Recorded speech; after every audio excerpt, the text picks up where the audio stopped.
السلام علیکم، امید ہے آپ سب خیریت سے ہوں گے۔ چینل کو سبسکرائب کرنا نہ بھولیے گا۔ یہ رانی بائی کے قلعے کی چوتھی قسط ہے۔ مجھے چونکہ اس قلعے میں کم از کم ایک رات ضرور گزارنی تھی، اسی لیے میں کسی ایسی جگہ کی تلاش میں تھا کہ جہاں بیٹھ کر رات گزار سکوں۔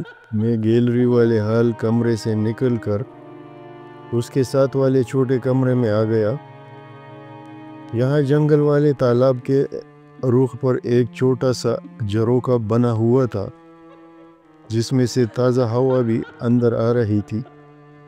میں وہی جھروکے کے پاس بیٹھ گیا۔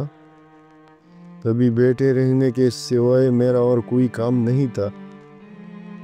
میں یہ معلوم کرنا چاہتا تھا کہ یہ جو لوگوں نے مشہور کر دیا ہے کہ رانی بائی کا قلعہ آسیب زدہ ہے، اور آدھی راتوں کو اس قلعے میں سے کسی عورت کے دردناک گیت اور سسکیاں بڑھنے کی آواز آتی ہے۔ اس کی کیا حقیقت ہے؟ میں کسی اخبار یا کسی رسالے کی طرف سے یہ حقیقت کرنے نہیں گیا تھا۔ یہ محض میرا ذوق تجسس تھا۔ مجھے بچپن ہی سے جن، بھوتوں اور چڑیلوں وغیرہ کو دیکھنے کا شوق تھا۔ میں اپنے شہر کے قبرستانوں میں اکثر جایا کرتا تھا کہ شاید وہاں کسی روح سے ملاقات ہو جائے، مگر ایسا کبھی نہیں ہوا تھا۔ میری کبھی کسی روح، کسی چڑیل یا جن بھوت سے ملاقات نہیں ہوئی تھی۔ کچھ دیر میں رانی بائی کے قلعے سے باہر آ کر تالاب کے کنارے ادھر ادھر پھرتا رہا۔ میں نے 2 ہرن دیکھے جو تالاب پر آ کر پانی پی رہے تھے۔ جیسے ہی انہیں میری موجودگی کا احساس ہوا، وہ ڈر کر جنگل میں بھاگ گئے۔ جب سورج مغرب کی جانب ڈھلنے لگا اور جنگل میں شام کا دھند لگ گیا تو میں قلعے میں آ کر جھروکے کے پاس بیٹھ گیا۔ بری ہوئی بندوق میں نے اپنے پاس ہی رکھی ہوئی تھی۔ بیٹھے بیٹھے تھک گیا تو وہی تھیلے کا سرہانہ بنا کر لیٹ گیا۔ مجھے نیند آ گئی۔ معلوم نہیں کتنی دیر سویا رہا ہوں کہ اچانک میری آنکھ کھل گئی۔ مجھے ایسے لگا جیسے میں نے کوئی آواز سنی تھی، لیکن یہ نیند کی حالت میں سنی ہوئی کوئی آواز بھی ہو سکتی تھی۔ میرے چاروں جانب اندھیرا تھا۔ جھروکے میں سے رات کی پیکی روشنی اندر آ رہی تھی۔ میں اٹھ کر بیٹھ گیا اور کان لگا کر سننے لگا کہ وہ آواز کیا تھی، مگر وہاں سوائے جنگل کے سناٹے اور تالاب کے کنارے بولتے 2 جھینگروں کی آوازوں کے اور کوئی آواز نہیں تھی۔ میں نے دیوار کے ساتھ ٹھیک لگا لی اور آنکھیں بند کر کے دوبارہ سونے کی کوشش کرنے لگا۔ مجھے آنکھیں بند کیے بمشکل 1-1.5 منٹ ہی گزرا ہوگا کہ مجھے ایسی آواز سنائی دی جیسے کسی نے آہ بھرے کے انداز میں گہرا سانس لیا ہو۔ میں نے دیوار کے ساتھ بیٹھے بیٹھے آنکھیں کھول دی اور اندھیرے میں آنکھیں پھاڑ کر دیکھنے لگا۔ میں نے جیب سے لائٹر نکال کر جلایا۔ لائٹر کی روشنی نے اس چھوٹے سے پرانے کمرے کی تاریکی کو تھوڑی دیر کے لیے روشن کر دیا۔ کمرہ بالکل خالی تھا۔ میں نے لائٹر بجھا کر جیب میں ڈالا تو مجھے ایک بڑی پراسرار سی خوشبو کا احساس ہوا۔ اس قسم کی خوشبو میں نے پہلے کبھی محسوس نہیں کی تھی۔ شاید وہ خواب میں دیکھے ہوئے باغ کی خوشبو تھی۔ اس کے ساتھ ہی کسی کے لباس کی سرسراہٹ سنائی دی۔ ایسے لگا جیسے کوئی ریشمی لباس والی عورت میرے قریب سے گزر گئی ہو۔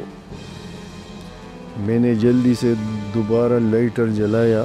کمرہ خالی تھا، وہاں کوئی بھی نہیں تھا، لیکن میں نے اپنے ہوش و حواس کے ساتھ کسی عورت کی آہ بھرنے اور اس کے ریشمی ملبوس کی خوشبو محسوس کی تھی۔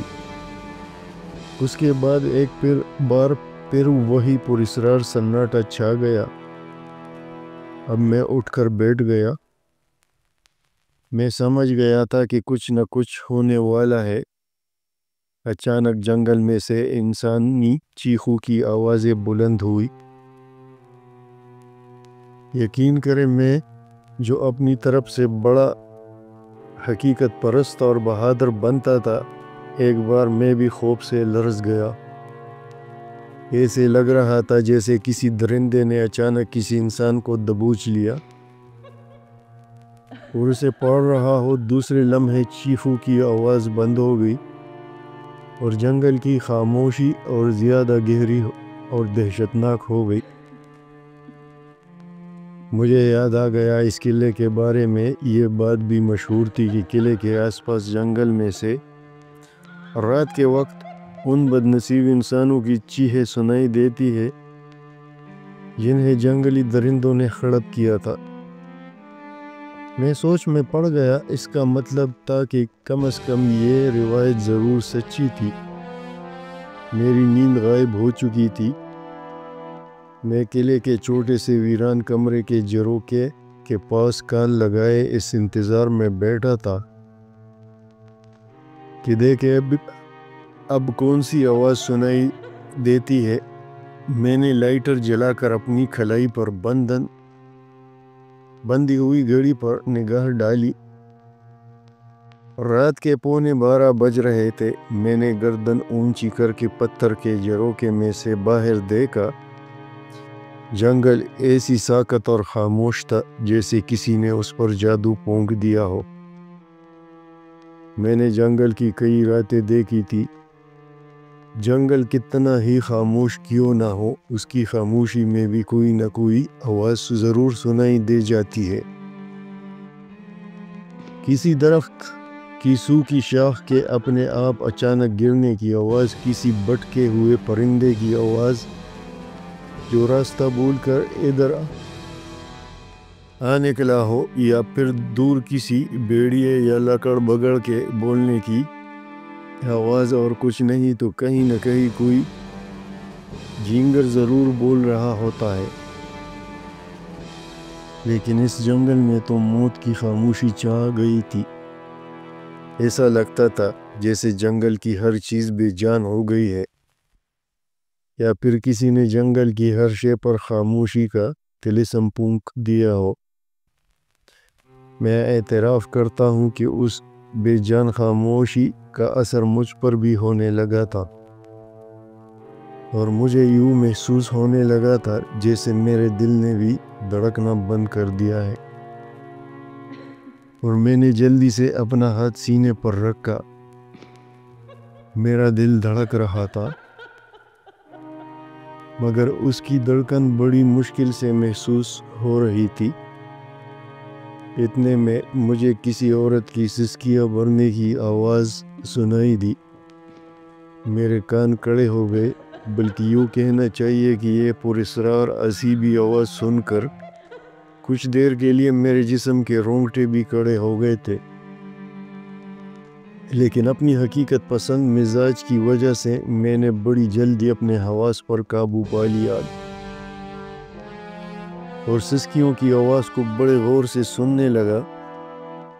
سسکیوں کی آواز کسی غمزدہ عورت کی تھی جو کبھی تو مجھے اپنے بالکل قریب محسوس ہوتی اور کبھی دور چلی جاتی۔ چند لمحوں کے بعد سسکیوں کی آواز بند ہو گئی اور ایک بار پھر خاموشی چھا گئی، مگر یہ خاموشی زیادہ دیر تک نہ رہی۔ پھر ایسی آواز آنے لگی جیسے کوئی غم نصیب عورت روتے ہوئے کوئی دردناک گیت گا رہی ہو۔ یہ روایت بھی میں نے سن رکھی تھی کہ اس قلعے میں سے آدھی رات کو پہلے کسی عورت کی سسکیاں بھرنے کی اور پھر روتے ہوئے درد بھرے گیت گانے کی آواز سنائی دیتی ہے۔ میں نے کان لگا کر غور سے سننے لگا۔ عورت کی آواز ایسی تھی جیسے بین کرتے ہوئے ساتھ ساتھ گیت کے بول دہرا رہی ہو۔ گیت کے بول میری سمجھ میں بالکل نہیں آ رہے تھے۔ میں نے بڑی کوشش کی کہ کسی طرح سے معلوم کر سکوں کہ وہ کس زبان کا گیت گا رہی ہے، مگر کچھ پتہ نہیں چل رہا تھا۔ عورت کے بین ایسے تھے کہ ان میں خوف بھی تھا اور دہشت بھی محسوس ہونے لگی تھی۔ پھر یکدم یہ آواز بھی غائب ہو گئی۔ رانی بائی کے قلعے کے بارے میں نے جو روایت سنی تھی وہ سچی ثابت ہو چکی تھی۔ اب میں یہ معلوم کرنا چاہتا تھا کہ اس کی حقیقت کیا ہے اور یہ عورت کون ہے۔